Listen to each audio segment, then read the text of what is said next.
So firstly, thank you, Sips, and Aaron for inviting me to speak today. I always do this. I get invited to quite a lot of speaking engagements. So today I had just one this morning, had a meeting a client after that. So that's why I ran a little bit late, but of course I promised to be here. So what we're going to talk today about is on mastering digital storytelling. I believe this is basically a great skill to have. It is relevant to any industry, whether you're in education, whether it's for your career, anything at all, because you can actually drive influence and you can also expand your value as shown in the title today. Can I check? You can see my second screen?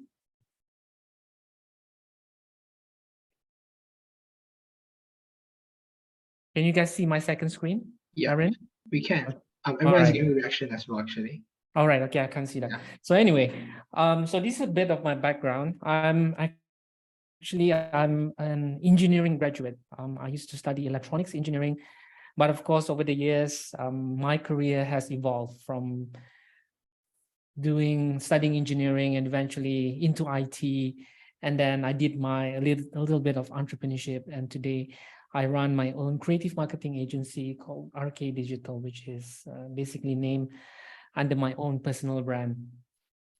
So I've done a fairly amount of work in various industries. I spent my first 10 years of my career in China.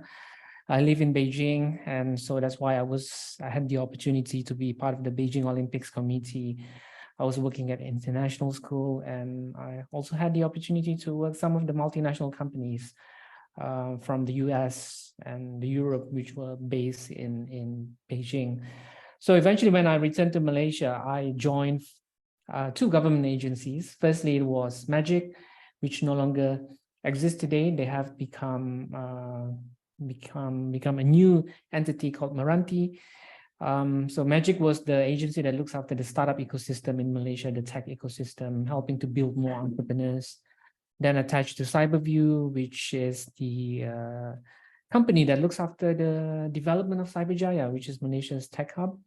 And I was able to serve for Aerodyne, which is the world's #1 drone-based solutions provider, founded by a Malaysian. It is a Malaysian technology company with a presence in 32 countries and ranked #1 in the world in terms of providing drone-based solutions. So I have been building my platform across all these social media channels. So what I do primarily that actually helped me build traction is because I share a lot of Malaysian success stories.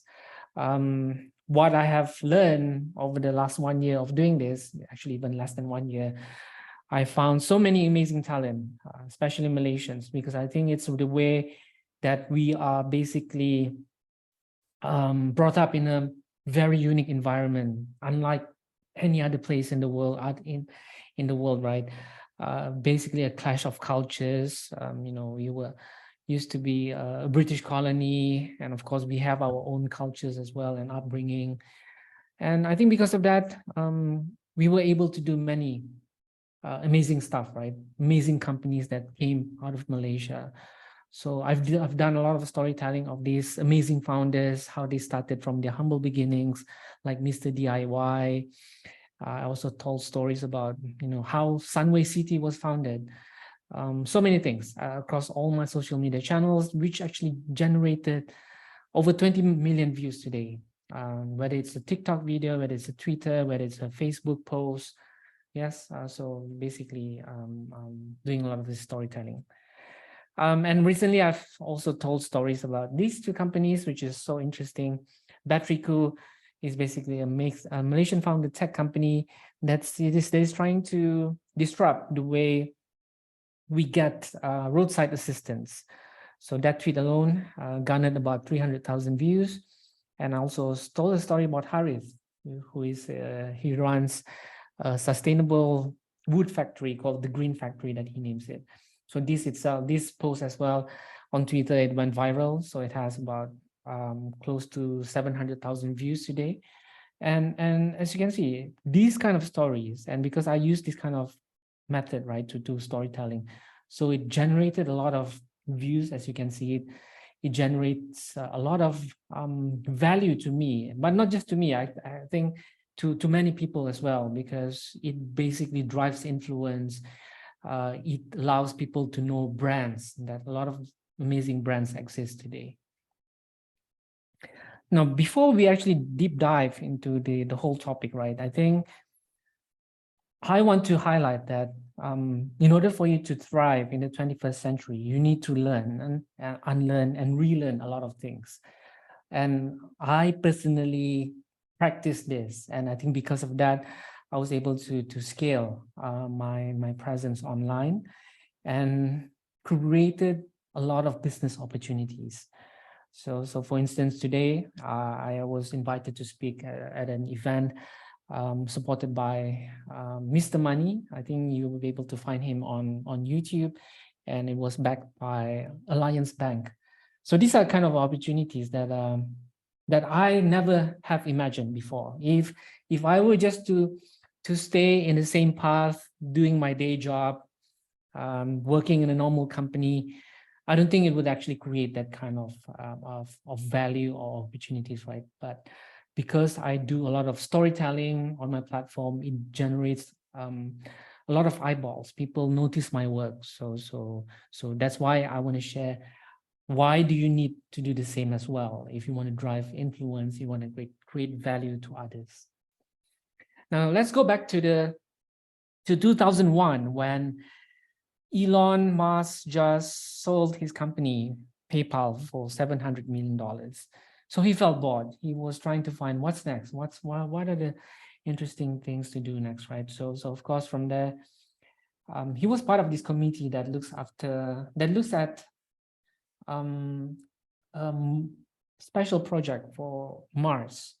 Basically, they were exploring how to send plants to Mars to create sort of like oasis, basically creating an ecosystem of environment that would help living things to thrive, right?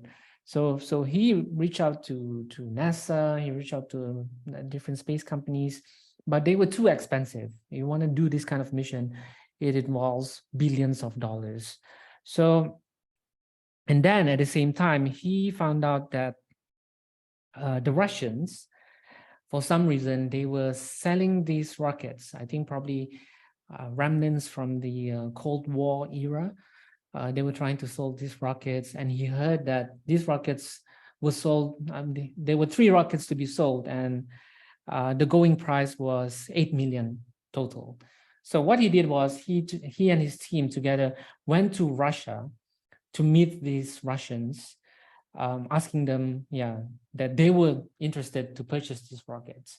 And of course, these Russians said, no, we're not selling it for 8 million for 3 rockets. We're actually selling 8 million for 1 rocket. So that actually made Elon very upset. He said he did not expect that, right? Because that's gonna actually made it even worse, because it's already going to cost him millions of dollars just to get these rockets.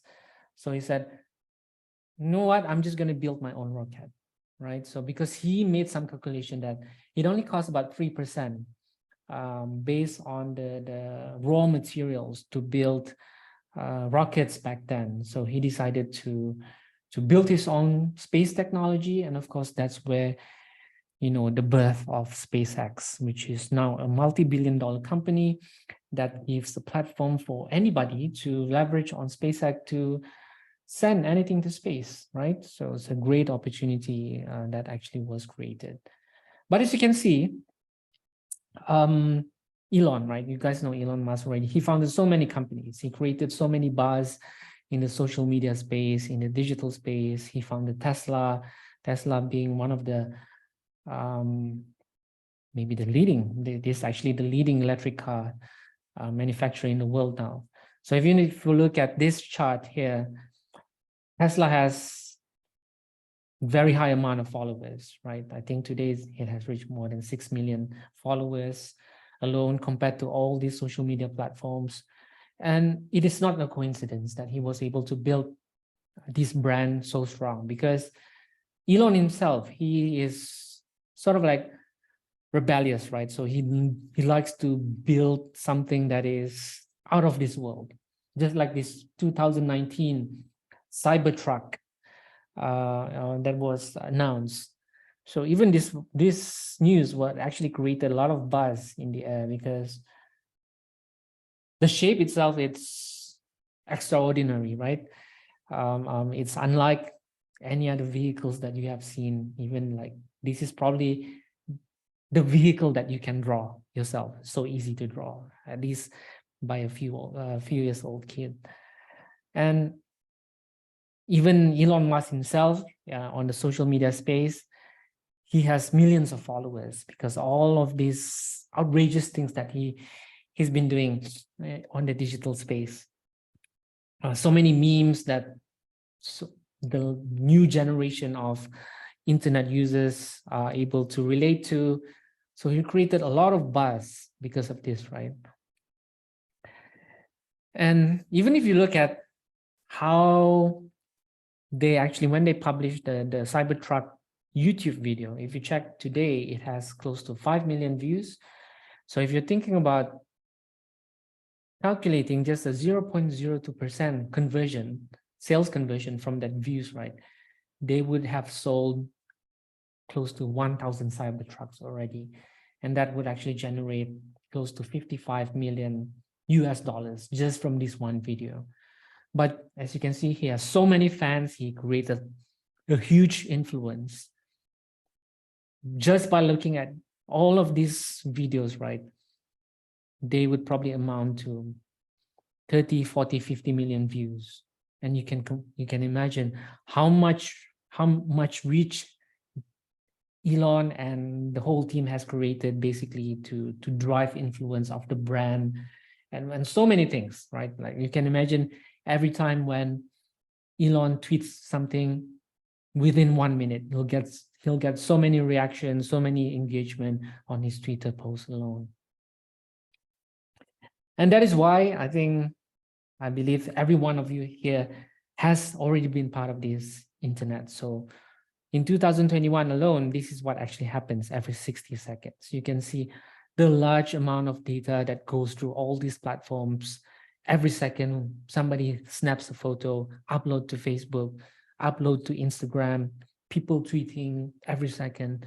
So if you are not part of this, you are missing out in so many things. So I believe you guys are already part of this. So I don't have to convince you to be part of this. Now, why do you want to build a strong digital presence, right? Which goes back to the topic of discussion today, because it creates opportunities, endless opportunities that you can't even imagine. Because we were taught as we were growing up, right? Good things come to those who wait. But if you wait, the good things may not necessarily come. So these actually provide you opportunities to build your own doors of opportunities so that people will come looking for you to work with you, to provide you jobs, to provide you business opportunities, so many things that you can't imagine. In the physical world, your growth is linear, but in the digital world, it is accelerated. It is exponential that you can't even imagine. And you can be that influence, especially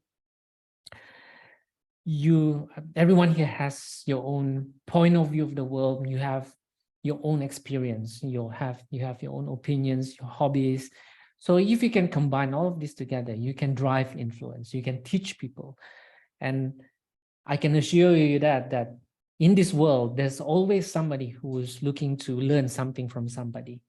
And I experienced that myself.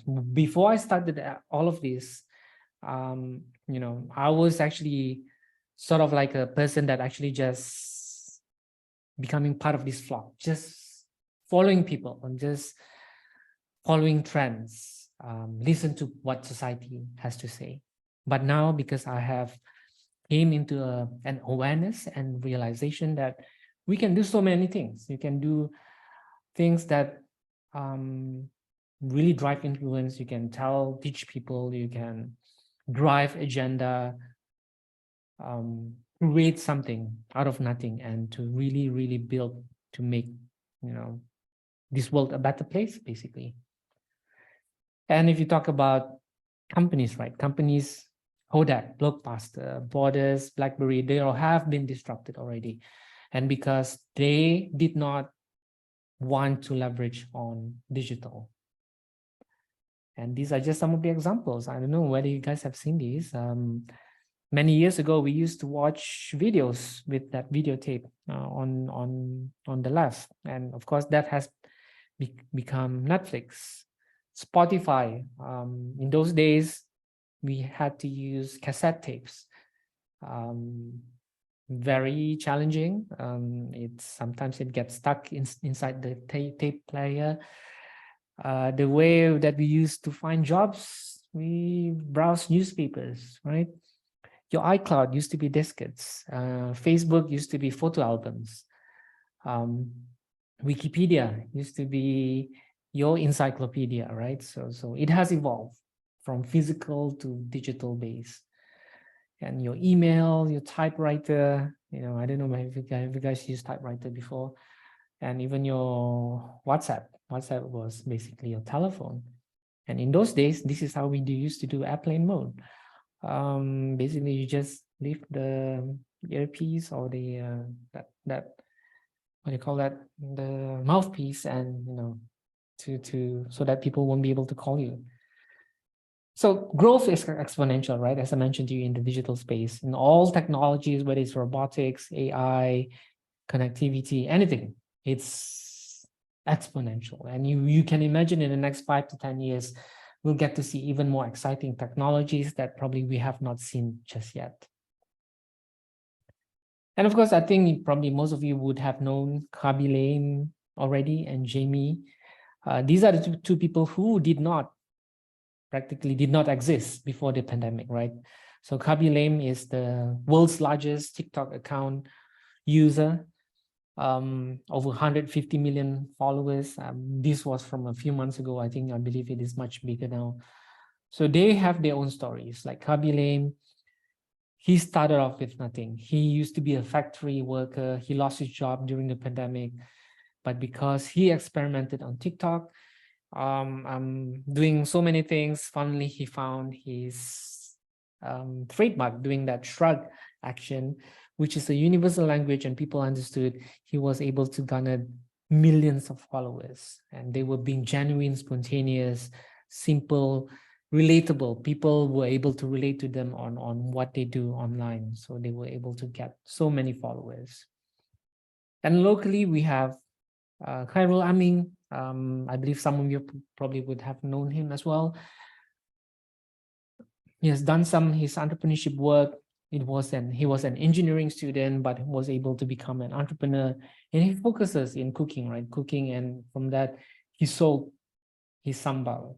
So every year during Ramadan, he would create one content each day to teach people to cook various recipes, and he was able to get so many followers from there. And recently he shared his experience selling more than 20 million ringgit worth of sambal, and he was basically showing that how he was able to grow double compared from 2021 to 2022. Now, humans are programmed to listen to stories because this has been around for the last 30,000 years, as you can see from this cave drawing, right? And it has evolved from cave drawing to writings to scriptures. Then we have our Bibles, our Al-Quran, and the televisions were invented. So that became another medium of storytelling, right? Analog storytelling, because humans love stories. We can relate to it. As we grow up, we read storybooks because it's the best way to communicate. So I think similarly in the digital space, it has evolved from analog storytelling to digital storytelling. So there are 5 different frameworks that I normally use to tell stories online.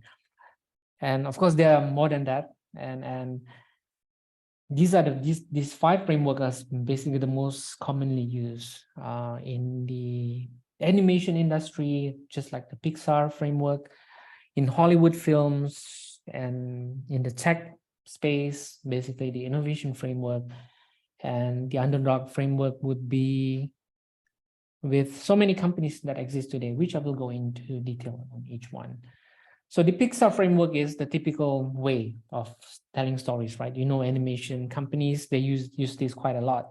So if you look at the example, Finding Nemo, standard stuff, you'll see it started off with once upon a time, there were two fishes, Marlin and his son, and every day Marlin warned Nemo about the dangers of the ocean. So the flow is something that we are very familiar with.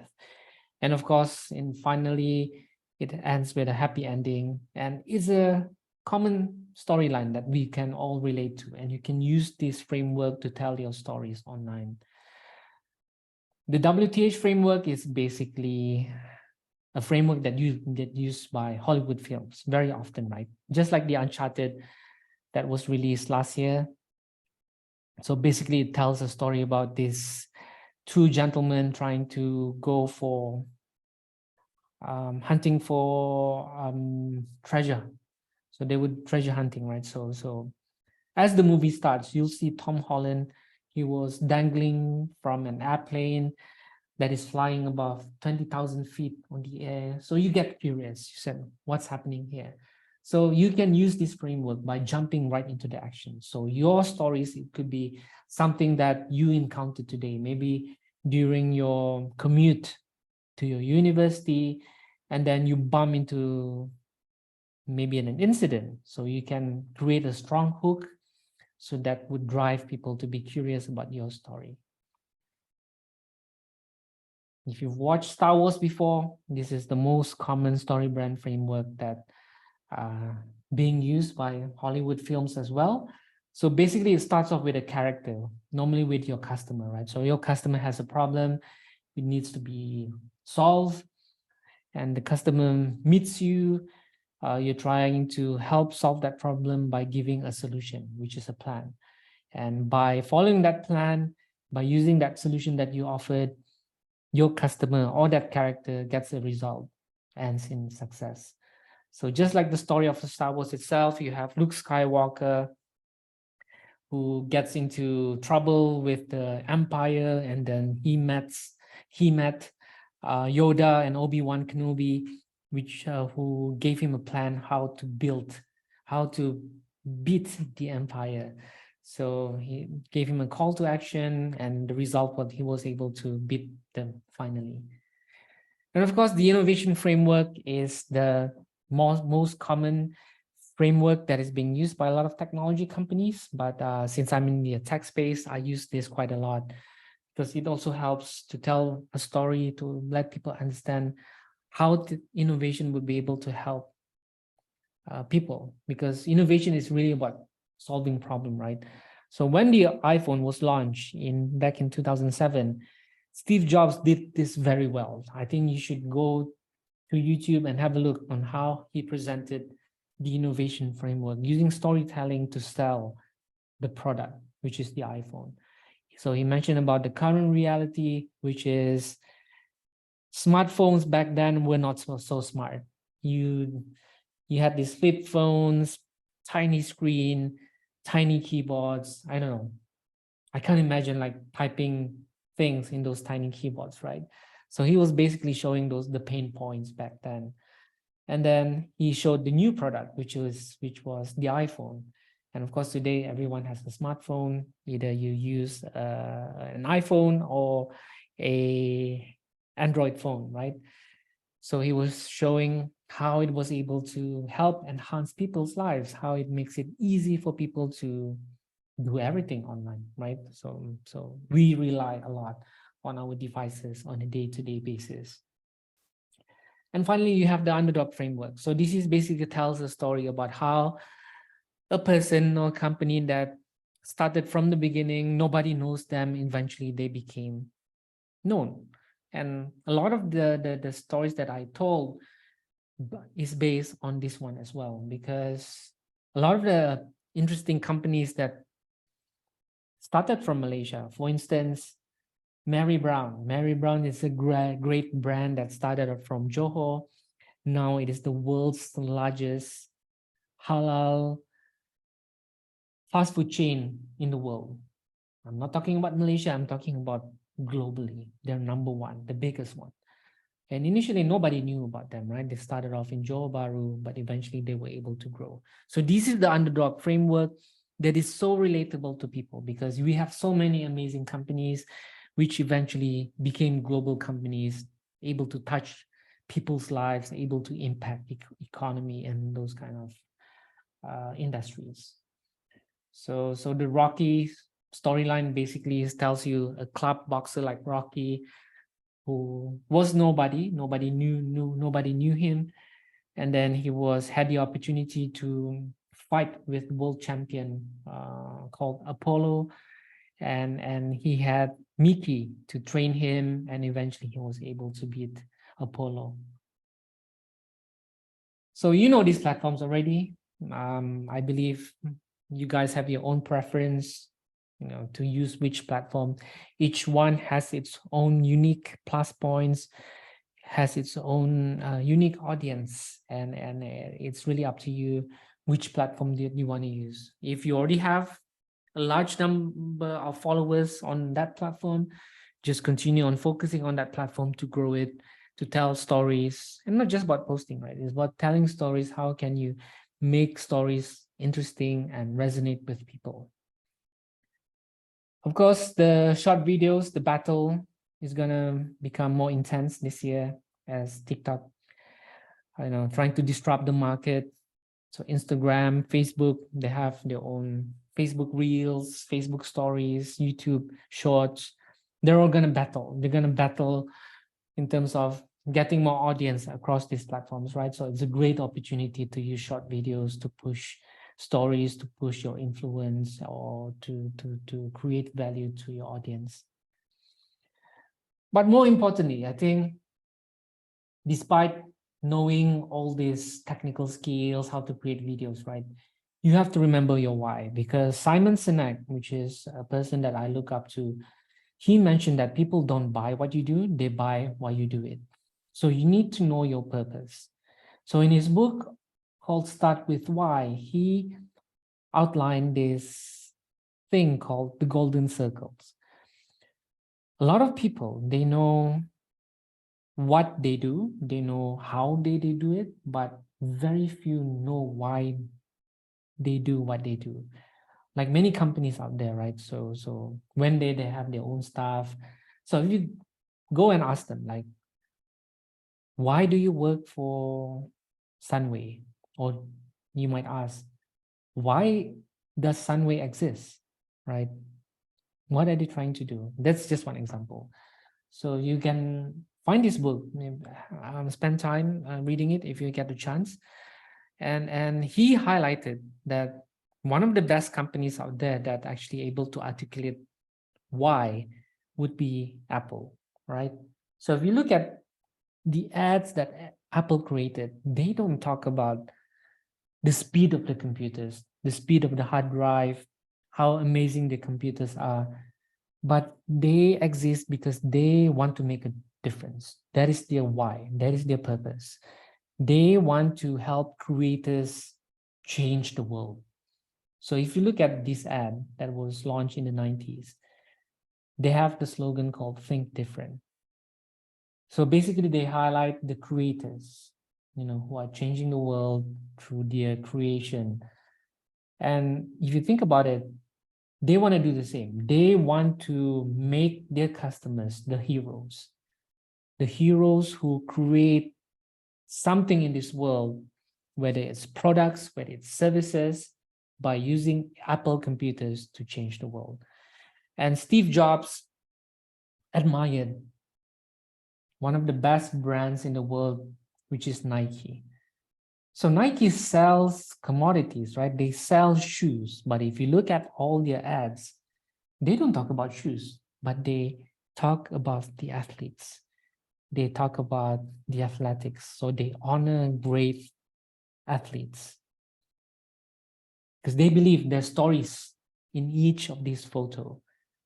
So similarly, right, if you want to drive influence, think about how can you use stories to drive that your message, because as I mentioned, people resonate with stories.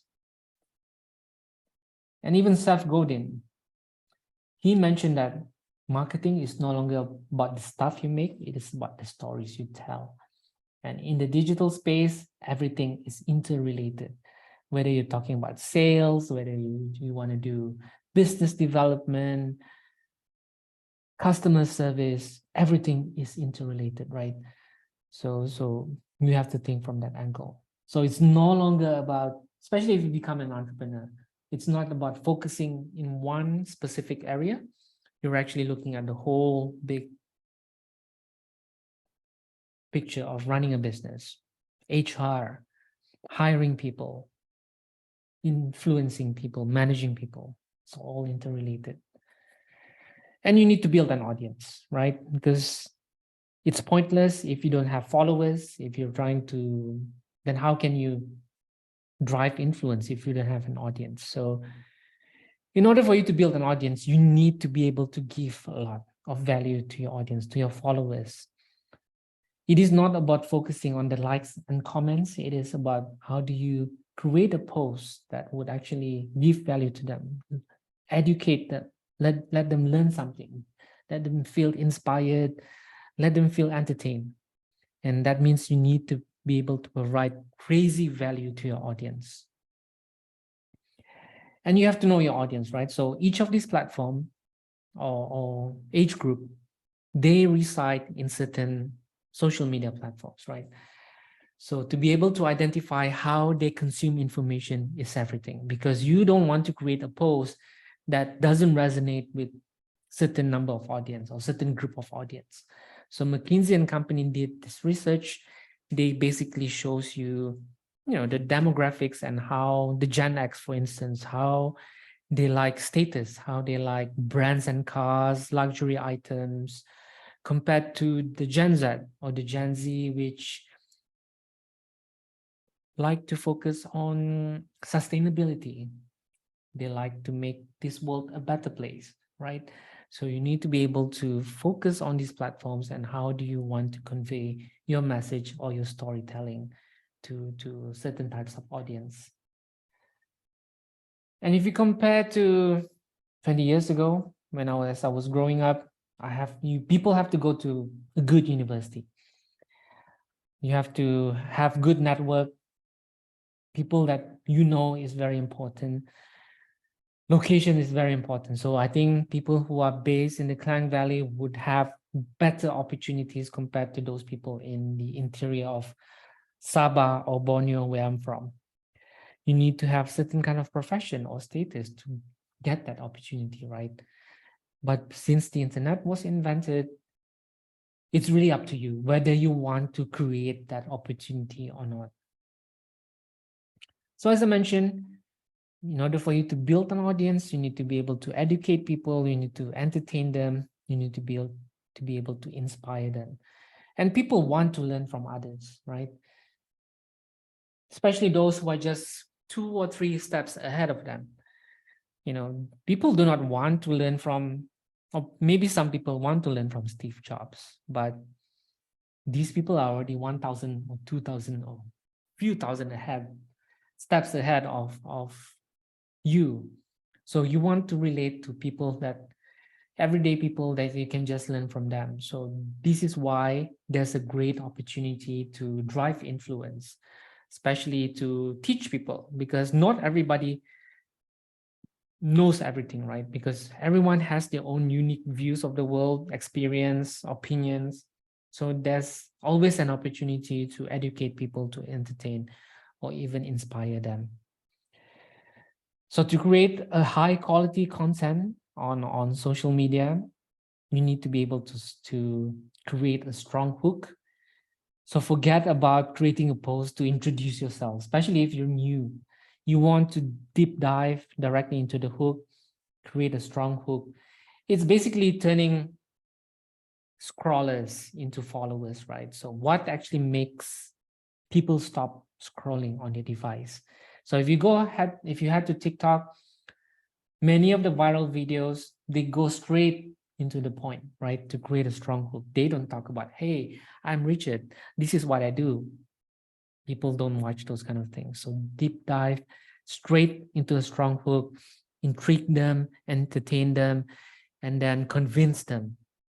And finally, get people to take action, whether to follow you, to subscribe to you, to buy your product.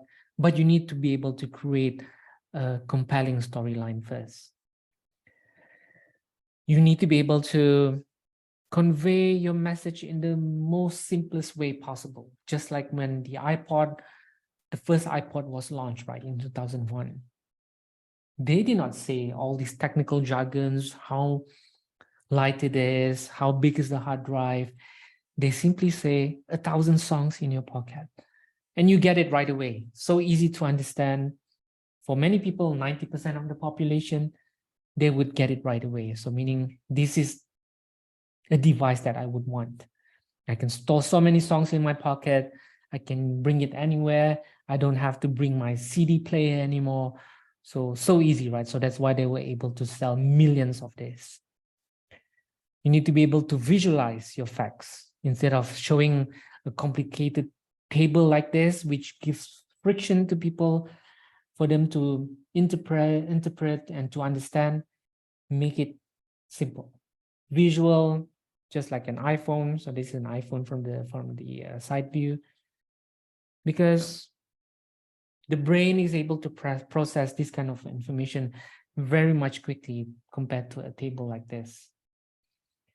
And use the rule of 3. If you have a product that has 10 features, right? Just focus on the 3 main features just to grab people's attention. You don't have to tell everything.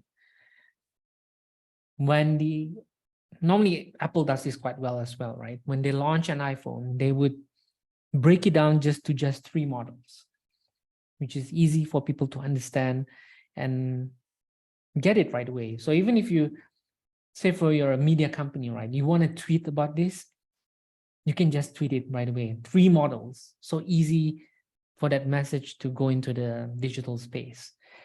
And even if you think about how slogans are made, right? I came, I saw, I conquer. The rule of 3, because the rule of 3 is sort of like a concept that is easy for humans to understand.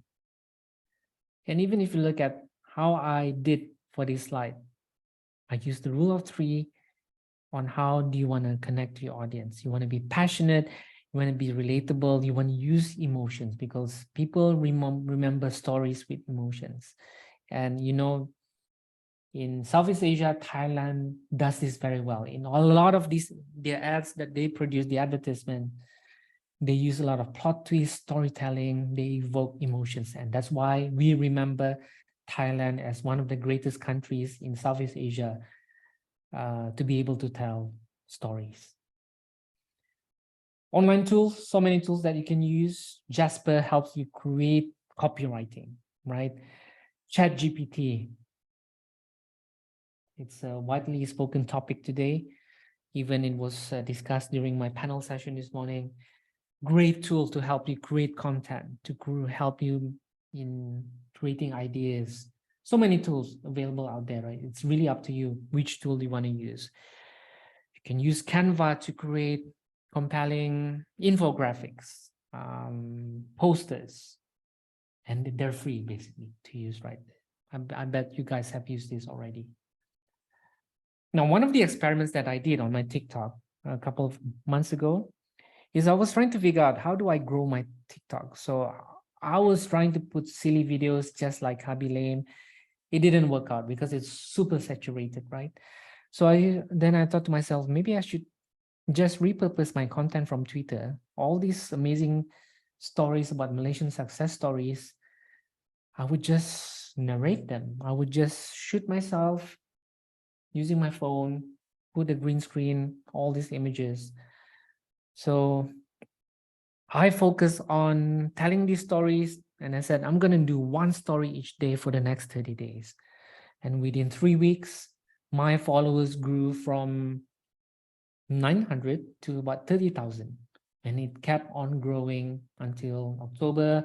When I got COVID, I stopped posting, but it's still maintaining about 50 over 1,000 followers. So this shows that there's a great opportunity to create something in the digital space, especially if you want to educate people, inspire, or even entertain them. So I created this kind of post also on Twitter. I told stories about where Malaysia is ranked top in the world, whether they rank number 1 or number 2. So I told about Malaysia has the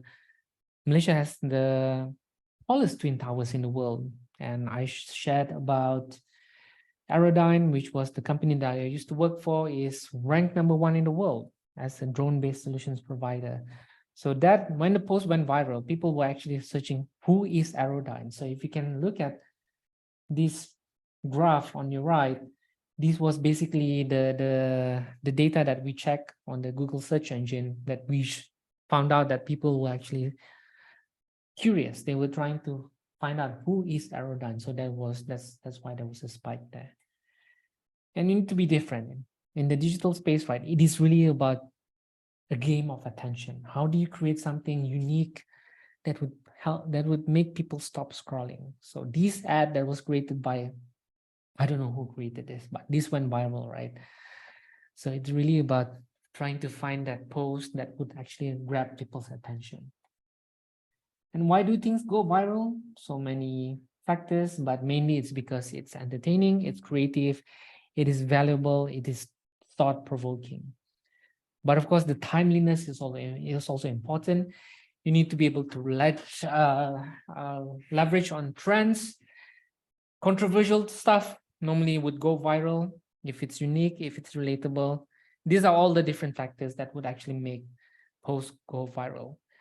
So very much just like all these social media channels that you see online, GSC is great in terms of creating content that goes viral. So they don't always talk about what movies are being shown. They talk about people's behavior, like this one, people putting their feet on those cinema chairs, which actually generated a lot of engagement online. So think about, if you want to grab attention, think about how to create potentially viral posts.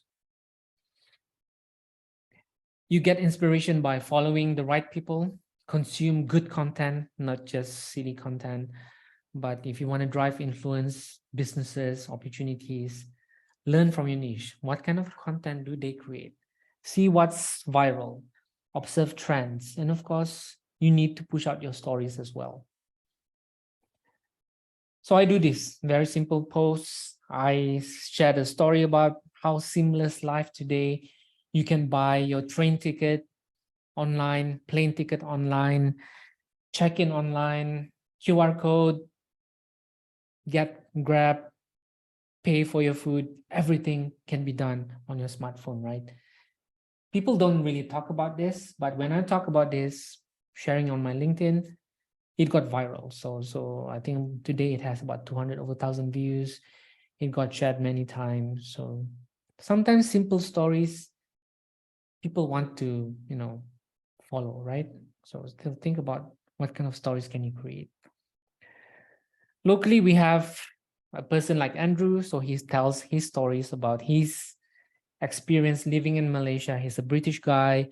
So he tells about what is his favorite food, roti canai, what is his favorite mama place, so many things, simple stories, but he was able to build a lot of followers. And then when he tells about his business, then people resonate with it because people trust him. He creates that level of authenticity that people are able to relate to, and he was able to generate a lot of business interests. And some of the trends that are happening, creator economy is already booming. Everybody can be a content creator today, so easy to do. AI tools will continue to grow. ChatGPT, the trend will continue to happen. Short videos, more and more as we see our friends creating this kind of content. Memes driven by Elon Musk, you'll see memes even more. And TikTok will continue to grow, right? And so many things. I think it's a great time to be alive, to be leveraging on these platforms to create meaningful content for people, not just content that entertains people, silly videos, but how do you create content that is meaningful for people, to teach them, to get people inspired? And I want to tell this story because in the 1930s, right, when Britain, they had their first cycling team, they rarely won any medal in any competition. So until when they hired Sir Dave Brailsford. So what he did was quite interesting. He basically broke down the components of cycling, everything from the behavior of the cyclist, the technology used to build the bicycle, the seats, everything, right? Even the food. So he improved all of these components by 1% every day. So because of that, he basically, for instance, improve the sitting position of these cyclists, right? Improve them on daily basis. And the wheels of these bicycles, before they are being used, they would actually rub alcohol around it to remove any residue, oil, so that they would have better grip on the ground. The cyclists, right? The cyclists, they would use the same pillow and mattress wherever they travel to, because he wants to make sure that they stay in the same position or their favorite pillows, so they didn't simply use pillows from the hotels, so that would actually help optimize their performance. So during winter, right, even during winter, they have these heating devices that is attached to their body that would heat up their muscles, so that their muscles would actually respond positively when they cycle. So all of these components, as I said, every little component, right, broke down, improved, and eventually in the Beijing Olympics in 2008, 10 medals were offered, gold medals, and they won 7. And since then, they've been winning Tour de France, so many things, right? So do not underestimate the power of tiny gains. If you improve just by 1% every day, you'll gain or improve 37 times by the end of the year. So this book by James Clear, he mentioned in his book called Atomic Habits, why is it important for you to improve 1%? And how does it relate to our conversation today? It's, you need to start today. You need to create something, meaningful content, stories that will help you drive your influence. Because if you start today, being really consistent about it, within 1 year from now, you will create something that you have not even imagined. And it's going to be amazing, believe me. And I have experienced that myself. And finally, stories would help drive influence. It's easy to remember. It builds trust. It drives people to take action. And you can see that on my social media platform today. If you go to my Facebook, every time I post, I get a few hundred engagements, sometimes a few thousand, because it resonates with people. It influences them. It inspires them to drive action. So I would be able to push out a lot of things, whether I want to create a product maybe within the next 1 or 2 years. I think because I already have an audience, I think it's easy for me to sell things compared to starting from scratch. And this is just some of my entrepreneurship experience. I used to fix iPhones for people when I was living in China. I taught people how to fix their own iPhone, right? So I created an ebook, which I managed to sell for $30. I sold a few hundred copies of these that actually helped me to build my funds to buy my house and to increase my savings. So that's it. I think we are on time, 45 minutes, 50 minutes. So do not underestimate the power of storytelling and building your presence online. So with that, yeah, start today. And yeah, So I open the floor to any question. If you have any question for the next 10 minutes, if there's anything that I can answer you. So hopefully you would take action from today.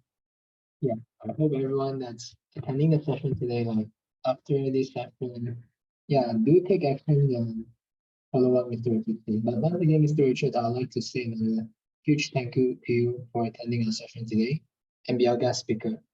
So, Mhm. so anyone, if you guys have any questions, you can ask in the comment section. But I actually received a few questions from the participants who have registered for the session.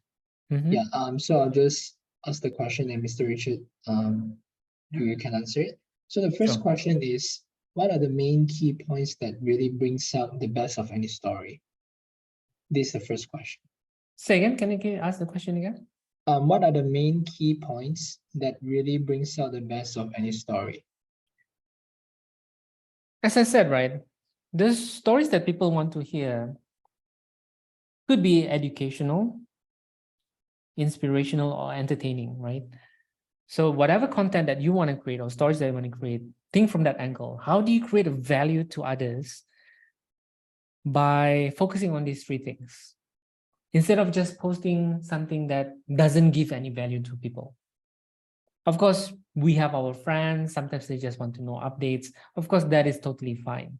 But if you want to drive influence, if you want to build an audience, these are the key three things, as I mentioned. It needs to be educational, it needs to be inspirational, or entertaining. And if you can combine all of these three all together, that would be even better. So I still remember during my first attempts in audience building, right? Clueless, I don't know what to post. I just started posting. Whether it's a good post or bad post, it is actually data, right? And the best thing about in the digital space, you can measure, you can see the engagement, how many people respond to your post. And from there, if the response is good, then you can fine tune it. How do you make it better? How do you improve? So as you improve every time, as I mentioned, 1% daily improvement, right? Eventually you'll be able to build a big enough audience that will be able to listen to you, and you can drive influence and, push any agenda that you want. And that's a great answer, Mr. Richard. And there's another question in the chat box. It's, have you ever had any post/story with minimal response than expected? And how did you handle it?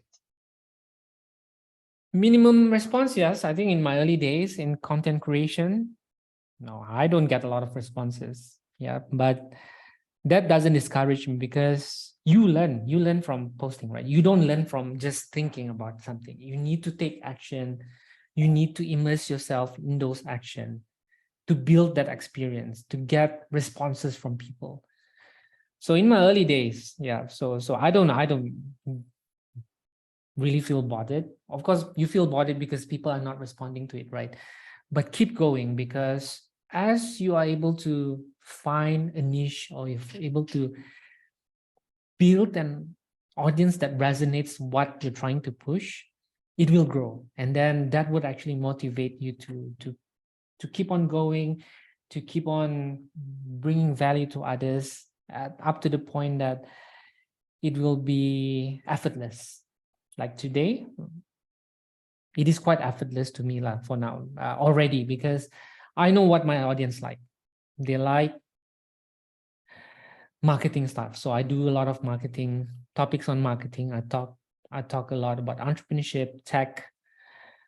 So in those areas, right? So I know those are the topics that resonates with them. So every time I post, I get a lot of engagement. So eventually, as you grow, you will get to the point that it's going to be really easy to get inspiration, to get ideas, to talk about the topics that you're passionate about.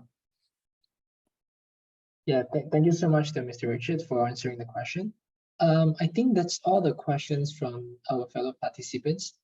Okay, thank you everyone. And thank you everyone for participating. And most important is for you, Mr. Richard, for attending our session today. And I've learned a lot from you. Yeah.